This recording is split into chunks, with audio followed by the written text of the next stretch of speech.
বন্ধুসকল আপোনালোক সকলোকে মোৰ চেনেল সাহাব ডিকেজে ব্লগলৈ স্বাগতম জনাইছো। আজি মই গৈ আছো তেজপুৰলৈ। তো তেজপুৰলৈ কিয় গৈ আছো, এটা বিশেষ কামৰ কাৰণে গৈ আছো আৰু এই ভিডিঅটো শেষলৈকে চালে গম পাই যাব আপোনালোকে। মই এতিয়া তেজপুৰত আছো। তেজপুৰত কিছুমান ডকুমেন্টছৰ কাম আছিল, ডকুমেন্টছৰ কামখিনি কৰি ললো আৰু ইয়াৰ পৰা ওলাই মই পুনে পুনে ঢেকিয়াজুলি যাম।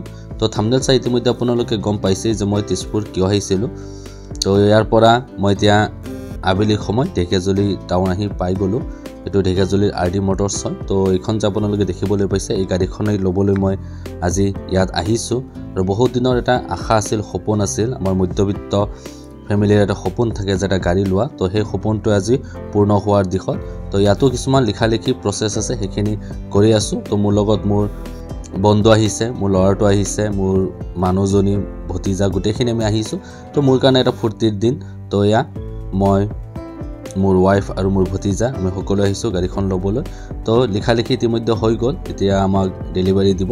চ' এয়া আধৰুণী পৰ্ব, তেওঁলোকে গামোচা পিন্ধাই মোক সম্ভাষণ জনাই আছে। তো এইখন গাড়ী মই ল'লোঁ। তো আপোনালোকে উইচ কৰি দিব মোক সকলোৱে। আৰু থাম্বনেলটো ভুলকৈ দিয়া আছে যাতে ভিউজৰ কাৰণে, যে গাড়ীখন ইউটিউবৰ পইচাৰে নহয়, একচুৱেলি মই নিজৰ পইচাৰে ক্ৰয় কৰিছোঁ। তো ভিডিঅ'টো চাই কেনেকুৱা পাইছে আপোনালোকে কমেণ্টৰ জৰিয়তে জনাবলৈ নাপাহৰিব। আৰু ভাল লাগিলে মোৰ চেনেলটো ছাবস্ক্ৰাইব কৰিব, লাইক কমেণ্ট এণ্ড শ্বেয়াৰ কৰিবলৈ নাপাহৰিব।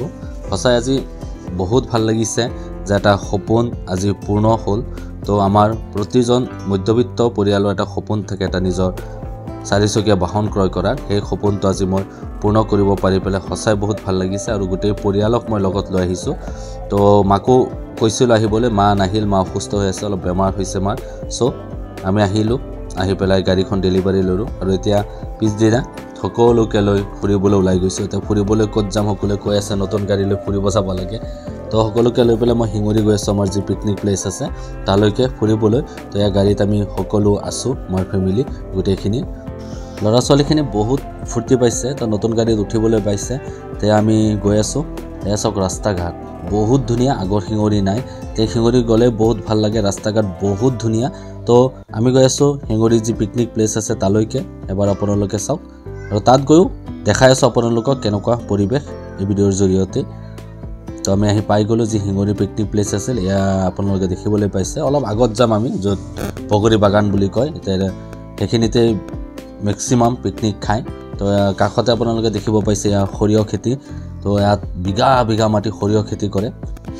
সৰিয়হ ফুল প্ৰায় সৰিয়ে গ'ল, এতিয়া গুটি হৈ গৈছে। কিন্তু যেতিয়া সৰিয়হ ফুল একদম মানে দূৰ দূৰণিলৈকে। এতিয়া আমি আহি পাই গৈছোঁ আমাৰ ব্ৰহ্মপুত্ৰ নদীৰ পাৰত।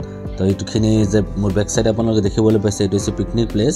আৰু এই ফ্ৰণ্টতে আছে ব্ৰহ্মপুত্ৰ নদী। সেয়া ল'ৰা বাবুহঁত সিহঁতে নদীলৈ নামি যায়। ভতিজাও আহিছে, তো ইহঁতে নদীত নামিম বুলি কৈ আছে।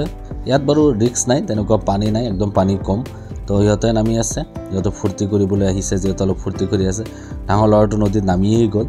তো এয়াই, তো সকলোৱে আমাৰ নদীৰ ফালে গৈ আছে। এয়া চাওক আবেলি সময়, প্ৰায় পৰিৱেশো বহুত ধুনীয়া, সন্ধিয়া হৈ গ'ল। এয়া চাওক সৰুটো কোনফালে বগাই উঠি আছে। তেনেকৈ অকণমান সময় পৰিয়ালৰ লগত কটালোঁ, ভাল লাগিল, বহুত ভাল লগা মুহূৰ্ত পৰিয়ালৰ লগত কটোৱা দিনবোৰ। এয়া চাওক ল'ৰালিৰ দুষ্টামি, সিহঁতে নদীত শিলগুটি মাৰি আছে। তো এতিয়া আমি ইয়াৰ পৰা ওলাই যাম। তো এইখিনিতে বগৰী খেতি, মানে বগৰী গছ বহুত আছে। তো অলপ বগৰী ছিঙি ল'লোঁ। আৰু ভিডিঅ'টো চাই কেনেকুৱা পালে আপোনালোকে জনাবলৈ নাপাহৰিব।